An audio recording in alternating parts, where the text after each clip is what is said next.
I'm Dr. Balasubramanian. Welcome to Scribus tutorial. Today we will be seeing the various tools that are present in the toolbars which I am pointing out. So this toolbar is so special because you can separate the tools from the toolbar and dock it as per your choice and as per your requirement. So now I will slightly enlarge the entire toolbar. The toolbar is present by default just below the title bar. So this is the title and this is the menu bar. I am pointing the menu bar. Just below the menu bar is the toolbar. So this is the toolbar. The items pointed by my cursor happens to be the various toolbar.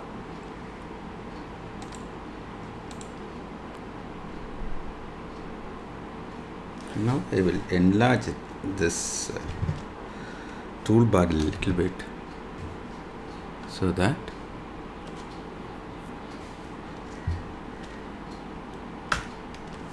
now this is actually the toolbar. It is extending from. So the first toolbar is creating a new document, and the next is the save, and these 1, 2, 3, 4, 5, 6, 7, all 7 are pertaining to the files. So the first toolbar happens if you click it, you will create a new document, and this is actually to open the existing document, and this is to save the document. Suppose you keep the pointer there, the tooltip text will beautifully reveal the various uses of the tools pointed out, and this is actually close the program. So the first is you create a new document using the first tool. Second tool is actually you open a pre-existing document, and then the third one you save the open document, and then you can close the program by clicking this into button, and this is actually the print button wherein you can send the document to the printer, and this is actually the pre-flight verifier. If you click this, Scribus will go and verify the various layouts and objects within the page and ensure that all the objects and text will be clearly and correctly printed within the text frame. So that verifier will verify, and if there is any error it will point out. So after completing the document, one needs to verify using the pre-flight verifier whether it is print ready. Only when the pre-flight verifier gives a 0 error, you can be safe in sending the document to the printer. And this is actually save as PDF. So this is again, you can save the entire document. If you click this, it will generate a window which gives you which will help you to do all the settings as far as your PDF is concerned. So you can save the entire work as PDF. So you see a series of lines, dots here. So this separating this toolbar, it shows here if I keep the pointer close to the dot, I can just undock the entire tool set. So see, I am able to undock, so I can keep it here. So it just docks there. So now I will go here, redock. Similarly here, I want to remove this toolbar and place it here. All I got to do is go here. As soon as my cursor takes a cross format, I'll just pull it, drop it here, so it becomes seated conveniently here. You can go and seat it on the other end of the document. You can go and seat it wherever you want. Supposing if you want it to be the default station, just keep it. So similarly, so these various detachable tools. So this is the indicator. The horizontal dots are the indicator for the detachment points. So you can keep the cursor and you can safely detach these toolbars. So this is actually undo toolbar. This is actually a redo. Supposing you are working, so you want to undo a typing or a diagram, just click this undo, select the object and click undo, and then you can redo. Then you can cut an object or a text, and then you can paste it this is actually copy, this is cut, and then you can copy and then you can paste. So before you cut, you need to select the text or image before you give a cut or copy, and then you can paste it in the desired place you want. The next object is the select item. Supposing you are having multiple objects on a page, you need to select one of them. You just click this arrow, your mouse arrow becomes a selector, and you click on the object gets selected. This is actually a select button, select toolbar, and this is actually insert text frame. So you just select, click here once, and you will be able to draw a text frame inside the canvas. And this is actually an insert image frame, wherein you click here once, and then as soon as the cursor changes into a plus, you can go ahead and draw a image frame on the canvas. And this is actually, you can create a render frame where objects can be rendered. For example, if you are creating a document with a number of scientific notation, and the best way to create scientific notation is by using certain software. So here, if you click here and then draw here like this, what happens is it renders. So you can see it rendering, and then as soon as the rendering is over, this is actually, it has rendered a latex frame. So supposing all you gotta do is go to edit source, and you can just change the scripts from begin to end. So this is where you key in the notation. So begin to end, this is actually where from this area to this end. So you can key in the notation latex code, and the same thing will be incorporated. So that is actually render. And then this is actually, next is insert table. So as soon as you click here, you will be given a choice of creating a table, and you need to specify the number of columns, the number of horizontal rows, and all these things will be, when you, at the moment you specify and draw over the canvas, the table will be created. And here, this is actually a tool bar for creating shapes. So you can create a shape here. When you go down, you have a set of default shapes. These are all the default shapes, commonly present default shapes. And then next comes arrows. You can choose the type of arrows you want. Then you can also go ahead and create flowcharts using this tool, and then you can create a jigsaw using the same tool. And there are certain special shapes which you can incorporate within the document, like heart, smiley, all these things can be done. And then this is actually a line. You can insert a line by just drawing like this. You can insert a line, and then this is a Bezier curve. So here, by clicking this, you can draw a curve, leave it, and then draw this. So you have created a curve. So that is the function of this draw Bezier curve. The next is, this is actually a freehand line. So if you check this, you will be able to draw a line as if you are using a pencil. And then next is, supposing you want this item to be rotated, you can rotate. So let us see. You have the rotate icon. All you gotta do is do this. It gets rotated. So if you want it to be rotated, click once. The icon changes into rotate. Let's draw. It gets rotated. So that is how you create a rotation.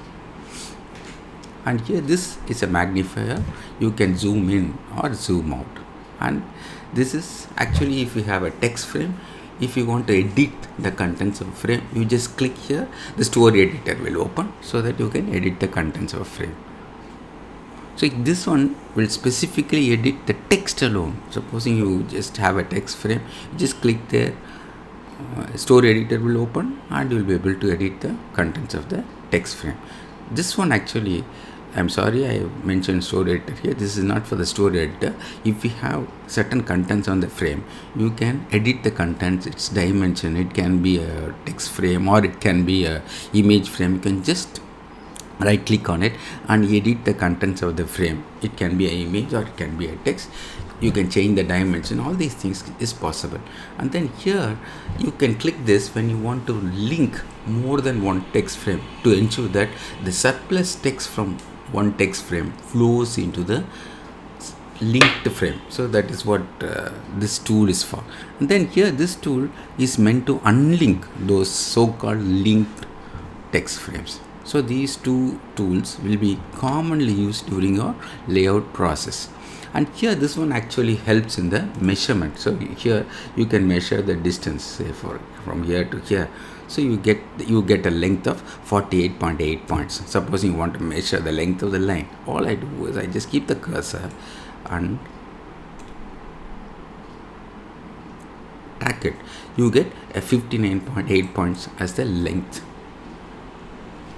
And here this is actually copying item properties. How we are going to copy the item properties? Supposing you have an item on the canvas, you just hold this and do this. It is copied, and you can use the same thing to paste the item properties also.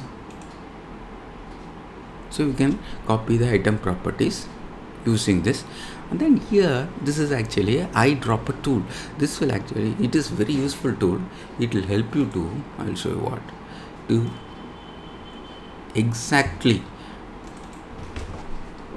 So I'll take for example, here I have imported an image. I'm going to adjust image to the frame. Now I have an image here. Now I need to duplicate the color inside the image. So how am I going to do that? So I simply go ahead and choose the dropper and then keep it here and click once. So what happens? I use the dropper,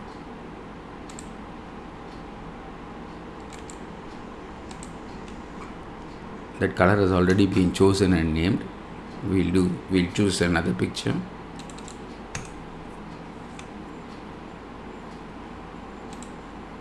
We'll create another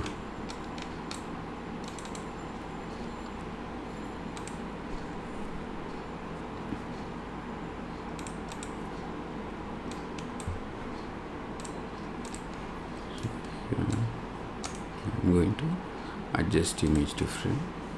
So now it's done. So now I have created this frame. I want to capture this color. So now what I will do is I'll just take the pointer and then keep it here and I click here.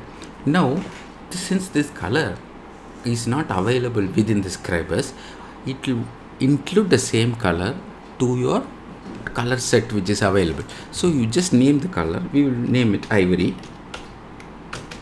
You can name it anything you want. Just click here. The color is stored here. So the same color can be recalled from the color palette because we have already added the color using the color pick tool. This is actually the very useful eyedropper or color pick tool.